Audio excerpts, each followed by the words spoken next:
Hi, this is John with the Evolving World. Today I'm doing a video on the Oura Gen 3 Ring experience.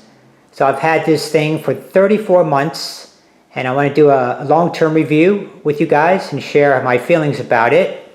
So first of all, well, this is what comes with the package when you buy it. This is the charger right here.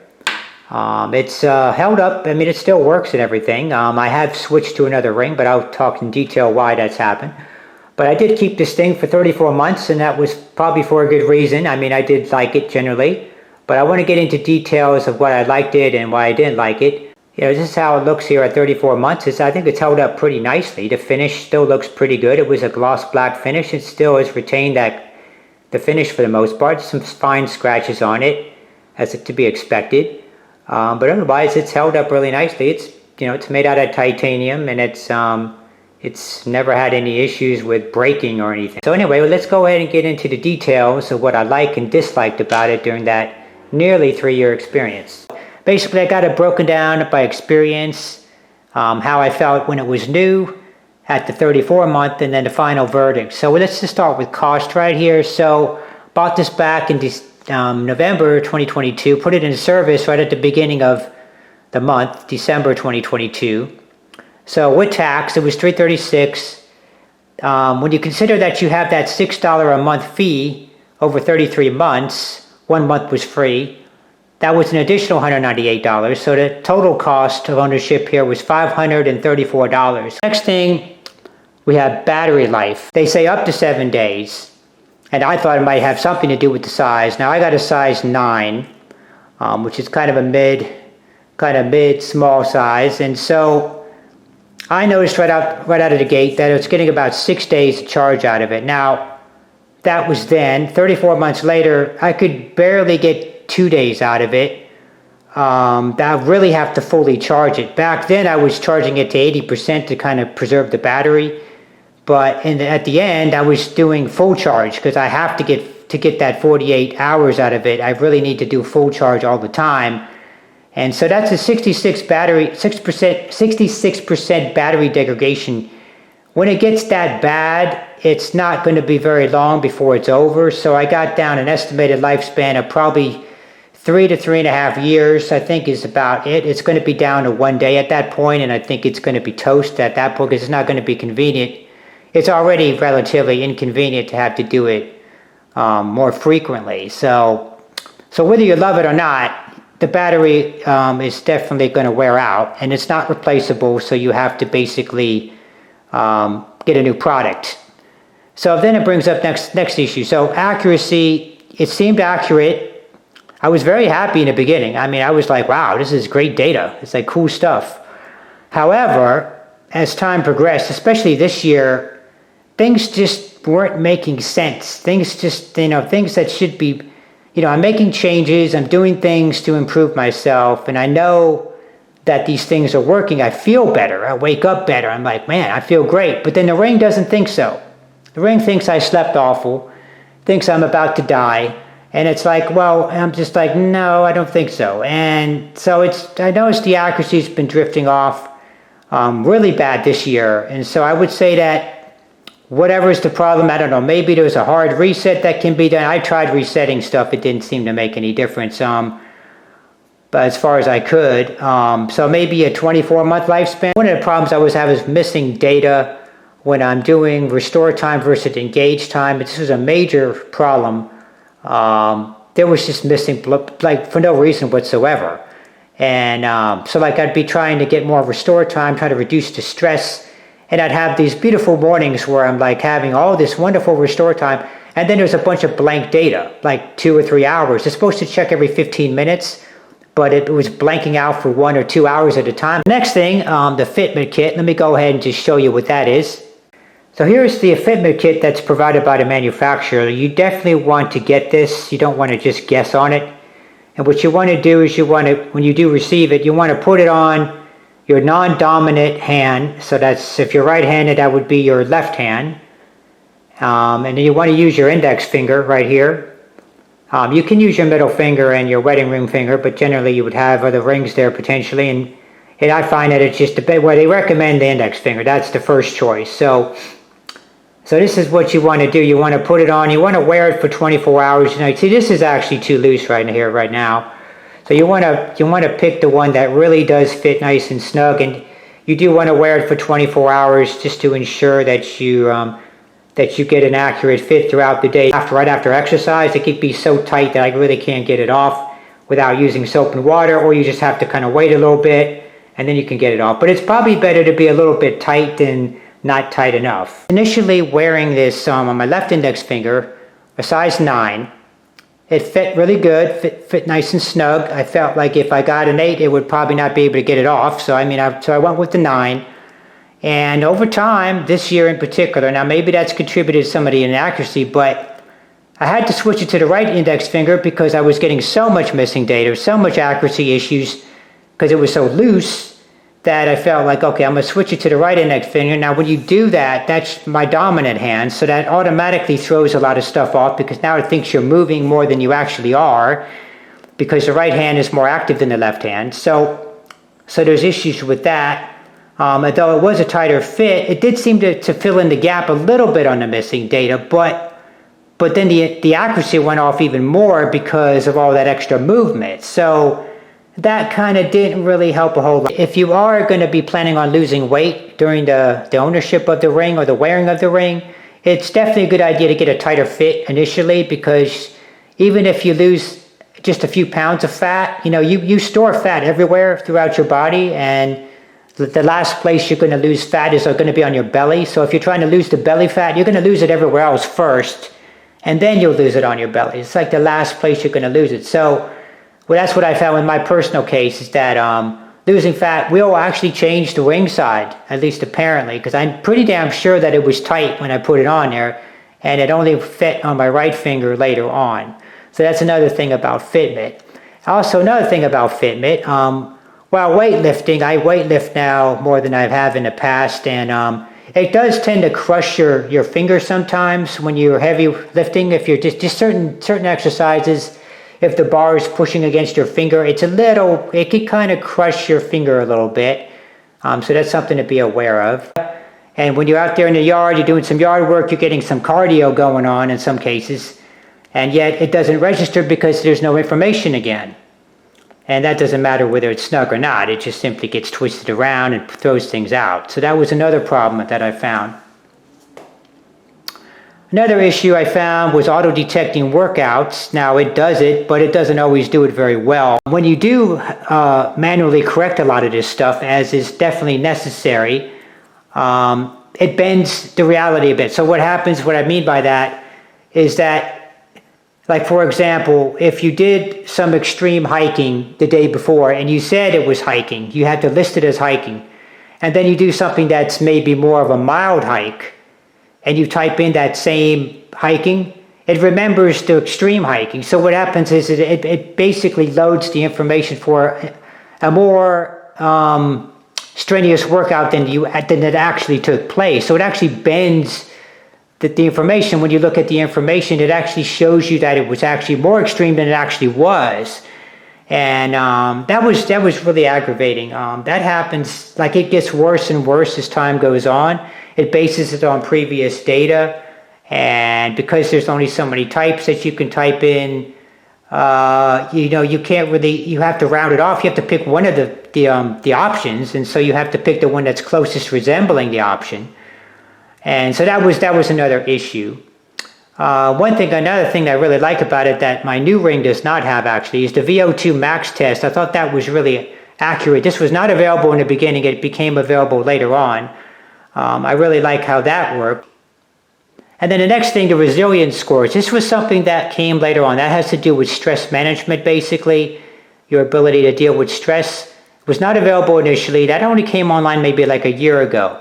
Now, one thing that it's very helpful in a lot of ways I found, but it was also incredibly annoying in the sense that it looks at a 14-day period, but basically beginning 7 days ago.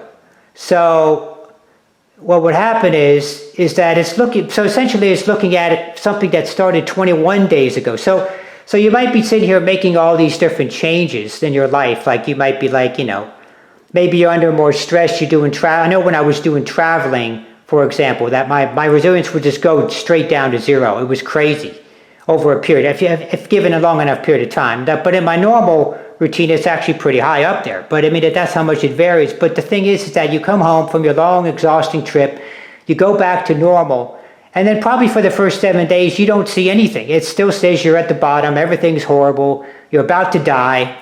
At least that's what it thinks. And yet you feel fine, you feel great. But it doesn't actually reflect that until a 14-day period comes, and that doesn't begin until 7 days later, which absolutely drives you freaking crazy, to the point of just throw this thing out. It's just like, why are we looking at this? Why are you telling me stuff from 21 days ago? I'm clearly making a difference today, and it doesn't care until 21 days later. And I'm like, what is that? And that brings up another little issue I was having. So judgment on sunrise. Now, so when you first buy the ring, it basically, the first 2 weeks, it kind of gets to know you. And so I bought it, put it into service in December 2022.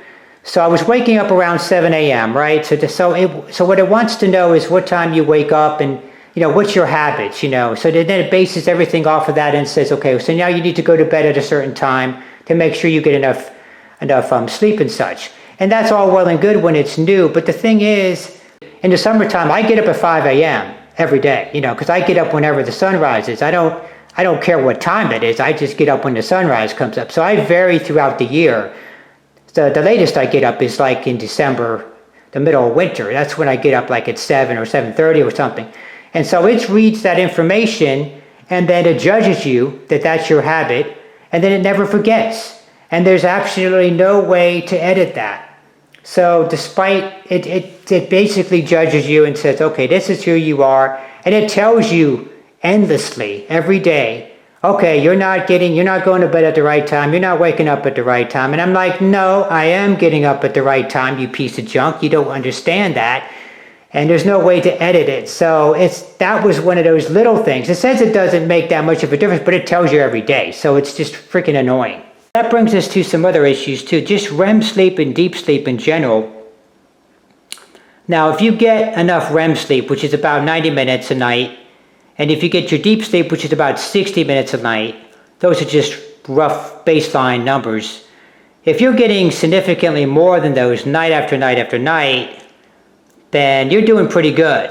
And what I found is that I would be doing that, and it would give me like really low. I feel great. I got my REM sleep. I got my deep sleep. My HRV is high. Everything's great. But it says, well, you got a great score, but you really need to sleep longer. And it would just basically say that over and over and over. Like it really wants you to stay asleep. I don't know how you're going to do it, but it thinks you can sleep 10 hours. So I don't know why would you want to stay in bed for another 3 hours and waste 3 hours of your life, looking at the staring away, looking at the ceiling. I don't see how that's going to make anything any better. So anyway, that's how I feel about that. So that was something that was pointed out from day one, and it always continued all the way to the end. And I just think that was just causing more anxiety, more low scores than it needed to. So that brings up the next thing, glucose in meals. Now this is another new feature, relatively new. I think this came out just earlier this year. I pretty much have suspected that the thing was freaking out earlier this year, and I was pretty much like, okay, I don't think this is going to work for much longer. So I didn't really even look into it. So I have nothing to say about that. I mean, maybe it's helpful, maybe it's not. It has to connect to the mothership, connect to the cloud or whatever it does. And generally it works. It usually takes some time for it to connect. But I was noticing that, especially earlier on, it wasn't always connecting. And interestingly, it was more often on a Saturday morning and a Sunday morning than not. And I thought, that's interesting. Why on a Saturday or Sunday? Now, why would something that's automatic care about it being a Saturday or Sunday? I wonder if somebody actually works there maybe and actually evaluates stuff. I mean, I wonder. Very peculiar that it happened on a Saturday and Sunday. Now, lately, I have noticed that problem went away almost all but completely. So it's actually improved quite a bit. But I did think it was interesting. Now, when it does connect, I find, because the advice that it's giving is based off of a lot of stuff that is definitely deteriorating and no longer really accurate, the advice is just flat out dumb. It makes no sense. It made sense in the beginning when it was more accurate, but because of all the problems that I'm having, it just got so dumb. And then the phrases that it uses, it tells you, I can't even quote any of them. I would rather forget than to remember. And it just gets old after a while. You see the same phrase, and I'm like, they can't even change the phrases and mix it up. They don't mix it up. It's like the same old phrases they were using 3 years ago, and here we are 3 years later. It hasn't really evolved a whole lot. And then it also brought up another interesting little thing when it connects to the mothership, is that when traveling, I didn't think about this. Was a curveball that I didn't see it coming at all. When you're traveling, and I was traveling to the UK, I was gone for 3 weeks earlier this year, and since I was there for 3 weeks, you have international roaming fees, and I didn't think that it would be much of an issue, but because of all the connecting it does, and it has to connect all the time, every time, even though I was only checking it once or twice a day, once in the morning, once in the evening, it actually built up quite a bit of data. Pretty much I would say probably about 99% of it, of all the data, because I was trying to avoid the roaming fees. And I mostly got away with it, but not quite. So I did have some roaming fees, and it was all because of this, because of this app, having to constantly connect with the mothership. I don't think if you didn't have the membership, like the competition, I don't think it would have to make those kind of connections and thus use up data, causing fees. Storage space on the app was another thing. So I don't recall what it was when it was new. I think I would have known, though, if it was anything crazy. I think it was maybe 100, maybe 200 megs or something like that. That would be, I think, reasonable. That would be pretty big, actually, but it would be reasonable. This is what it was at 34 months, 1.8 gigabytes. And so I guess data accumulates, and I guess that's not something, I don't know if you have to reset something or to bring that file size down, but it was taking up 1.8 gigabytes on my hard drive on my phone. And then that brings us finally, as I mentioned, we're well out of it by now, but canceling the membership is something that I did online. It told me it would be active at the next billing cycle, which was a couple days away. But what happened was the couple days passed and then nothing happened. And in fact, they charged me again. And then I had to inquire about it. And then you go online, you talk to the chat. There's no one to talk to. There's no phone number. So you have to go to the chat bot, which is exactly what it is. It's clearly an AI-driven chat bot. And all it kept telling me is, okay, I understand your question. It would repeat my wording, everything. I understand your question, but I don't have an answer, sorry. And basically, then you get forwarded, after another 10 minutes of waiting and figuring stuff out, you finally get forwarded to an email address, and then you go ahead and you send your email out, and then you hear, and they say they're going to get back to you in 24, 48 hours, something like that, right? And then, so anyway, 8 days later, I finally hear back from them, and they say, apologies, we're going to go ahead and refund your $6, and we'll disconnect your account. And so they did go ahead and do that, but it did take a while. If you buy the ring, you spend $400 or $300, whatever you spend to get whatever ring or cells, you're going to get an app, and you're going to see these three numbers. This is all you're going to see. So without that $6 membership, you get nothing. You just get this, and that's it. And so that brings us to the overall experience. I think at the time when it first came out, there really wasn't anything else to compare it to. It was relatively it was pretty much a new product, all standing all by itself and everything. And I felt like it was a 75% product. I felt like, they got it 75% right. I feel good about it. I'm going to wait for the updates to happen. I'm going to see, improvements, and then maybe we'll get this to 95. Of course, what ended up happening after 34 months is that it just got worse and worse and worse, to the point that I would rate it a 0 because it's just flat out not working at this point. Now, it was working for maybe a year or two, but not this last year. And it seemed, the funny thing, it seemed like it was referring to more and more as it had missing data. It seemed to keep bringing up stuff like, since there's missing data, it would go back 3 years ago to stuff that was happening, because my health was not as good back then as it is now. I've made some major changes in my life. That's why I feel like, it's just ridiculous. It doesn't reflect anything I'm doing. It's bringing up too much information from the past. At least that's how I read it. So, just in general, it's pretty stagnant. I mean, not much has changed in the last 3 years. But one thing that has changed is the competition has arrived. There's definitely competition out there. And I'm wearing one of the competing products right now, and I'm very happy with it. I'm going to be doing a review about what I chose and why I like it coming in a future video. So I looked at the Gen 4 ring. Now that's $400, so it's more expensive, and it still has a $6 a month fee on top of it. And I'm like, that's interesting. So you're charging me more money. You're still charging me something that nobody else charges. You're not updating the product very well. It's actually got very marginal improvements over it. We all know what's going to happen after 3 years or even 2 years based off the Gen 3 model. I really don't see there being that many advantages to the Gen 4. Anyway, that's going to do it for this long-term 34-month review of the Oura Gen 3 ring. I hope you guys found it useful. Please like and subscribe if you did. Many more videos to come.